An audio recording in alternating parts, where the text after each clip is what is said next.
BFM Business, 60 minutes business, l'invité. 60 minutes business, on parle crypto-actifs ce midi. Notre invitée Claire Balva, bonjour. Bonjour.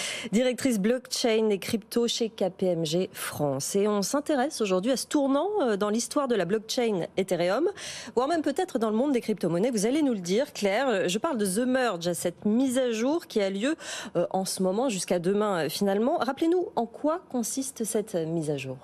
Alors l'objectif, c'est de changer d'algorithme de consensus. Vous savez que dans les crypto-monnaies, il n'y a pas de banque centrale. Et donc, c'est un algorithme qui permet d'atteindre le consensus.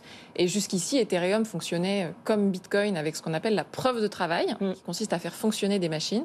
Et désormais, on va fonctionner avec la preuve d'enjeu, qui consiste à mettre en séquestre de la crypto-monnaie pour avoir le droit de participer à la validation des transactions. Alors, le but recherché, le but affiché en tout cas, est écologique.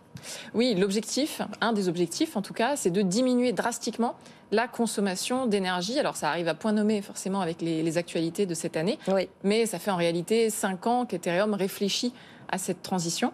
Et donc on estime que la consommation d'énergie devrait diminuer de plus de 90%. Certains affichent des chiffres de l'ordre de 99% d'économie d'énergie. Mais alors, est-ce que ce genre de mise à jour, finalement, est applicable un peu à toutes les crypto-monnaies ? C'est-à-dire, est-ce que Bitcoin, à un moment, pourrait décider, lui aussi, de faire une mise à jour de ce genre ? Alors, il y a beaucoup de crypto-monnaies qui fonctionnent déjà avec la preuve d'enjeu. Toutes celles qui se sont créées depuis 3-4 ans, pour la plupart, fonctionnent avec cet algorithme.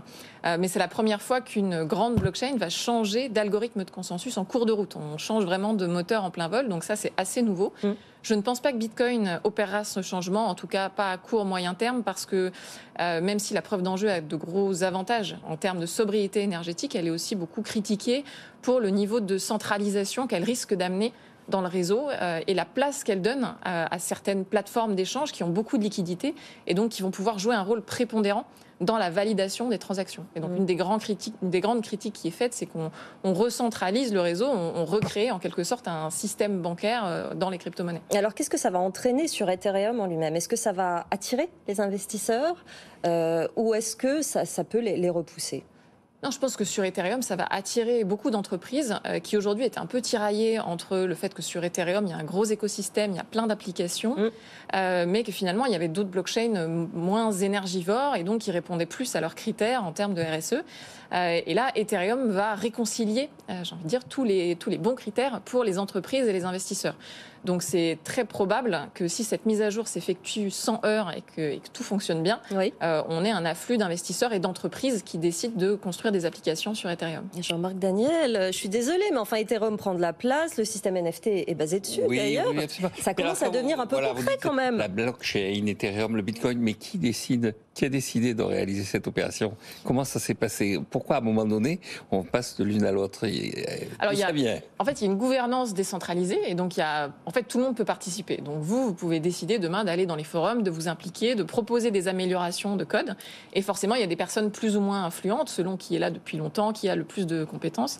Sur Bitcoin, c'est particulièrement décentralisé parce qu'on ne connaît pas le créateur. Oui. Et donc forcément, personne n'a d'influence des mesures. Oui, mais concrètement, qui pourrait dire, écoutez, maintenant on va passer à une nouvelle technologie dans le Bitcoin ? Il faudrait qu'il y ait une sorte de référendum Alors c'est des sortes de référendums, effectivement, puisque pour pouvoir passer d'un algorithme de consensus à l'autre, il faut qu'une majorité du réseau soit d'accord. Et d'ailleurs, ce qui risque de se passer avec Ethereum, c'est que certaines personnes, notamment certains mineurs, ne soient pas d'accord, puisque eux ont envie de continuer à miner, et donc vont continuer sur l'ancienne version. Mais la plupart des gens qui utilisent le réseau vont passer sur la nouvelle version. Et donc, c'est un peu comme dans le logiciel libre. Finalement, on fait des sortes de référendums. Il y a des gens qui choisissent de suivre les améliorations, d'autres pas. Et donc, c'est vraiment de la gouvernance décentralisée.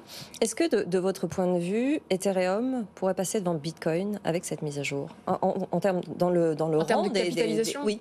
Alors, c'est possible, avec ou sans cette mise à jour, tout est possible. Si effectivement Ethereum continue à être de plus en plus utilisé avec beaucoup d'applications, sa capitalisation pourrait passer devant celle de Bitcoin. Maintenant, il y a encore pas mal de chemin à faire. On n'y est pas du tout aujourd'hui. Jean-Marc le disait, qui décide effectivement, mais est-ce que d'après vous, d'après votre position, votre regard sur cette opération, est-ce que c'est du greenwashing ? Est-ce que c'est de la com ? Ou est-ce que Ethereum avait besoin de cette mise à jour absolument, peut-être pour se recapitaliser aussi. Et qu'est-ce qui qu'est-ce qu'il y a sous The Merge? Alors, c'est pas du greenwashing, parce que dans l'univers crypto, là, ça fait quand même 5 ans qu'ils préparent cette mise à jour.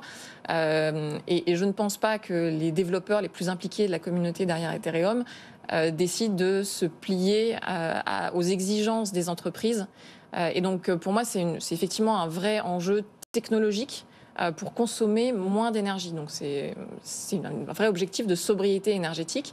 Maintenant, il ne faut pas se leurrer, ce n'est pas non plus sans risque. C'est-à-dire qu'on ne va pas avoir la même promesse tout en consommant 99% de moins d'énergie. Donc ça pose aussi des questions, ça pose des risques.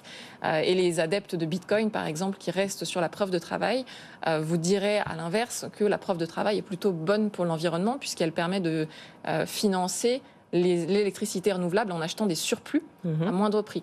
Donc tout n'est pas tout noir ou tout blanc, mais effectivement, pour la sobriété énergétique, c'est une bonne nouvelle.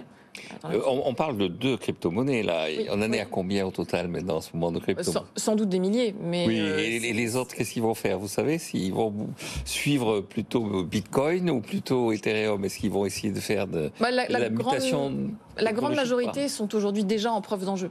En fait, donc elles vont probablement rester en preuve d'enjeu. Il y en a certaines qui sont en preuve de travail. Elles le sont pour un certain nombre de raisons idéologiques et économiques. Je ne pense pas que celles qui sont en preuve de travail vont passer en preuve d'enjeu. Le cours du Bitcoin et d'Ethereum est bas depuis finalement ça a commencé à baisser en novembre dernier, il y a à peu près après le pic finalement. Oui, c'est ça. Vous voyez à long terme, à chaque fois on se pose la question, Ethereum, Bitcoin, l'investissement, c'est de l'investissement très long terme, peut-être une dizaine d'années. Vous êtes toujours aussi confiante? Alors oui, mais je comprends qu'on parle beaucoup du prix, mais c'est vrai que quand on est dans le secteur à plein temps, le prix c'est vraiment la face émergée de l'iceberg, c'est ce qui agite beaucoup les médias, mais en réalité derrière le prix il y a beaucoup d'évolutions technologiques qui ne dépendent pas forcément du cours du moment. Mais sur le prix, on assiste à toujours ces cycles de 4 ans qui sont liés à l'émission monétaire sur Bitcoin et cette émission monétaire elle est divisée par 2 tous les 4 ans. Donc forcément ça crée des gros changements dans l'offre sur Bitcoin, et comme Bitcoin représente encore entre un tiers et la moitié de la capitalisation totale des crypto-monnaies, ça joue beaucoup. Mais plus cette émission monétaire va devenir peu significative, plus les cycles vont ralentir, en tout cas vont devenir moins imposants. Donc on va probablement assister à une forme de diminution de la volatilité du cours sur les grandes crypto-monnaies, notamment sur Bitcoin. Et ça devrait nous permettre d'avoir des monnaies aussi un peu plus stables dans le monde des cryptos. Ça pourrait nous aider. Merci beaucoup. Claire Balva, directrice blockchain et crypto chez KPMG France. Merci d'être venue sur notre plateau.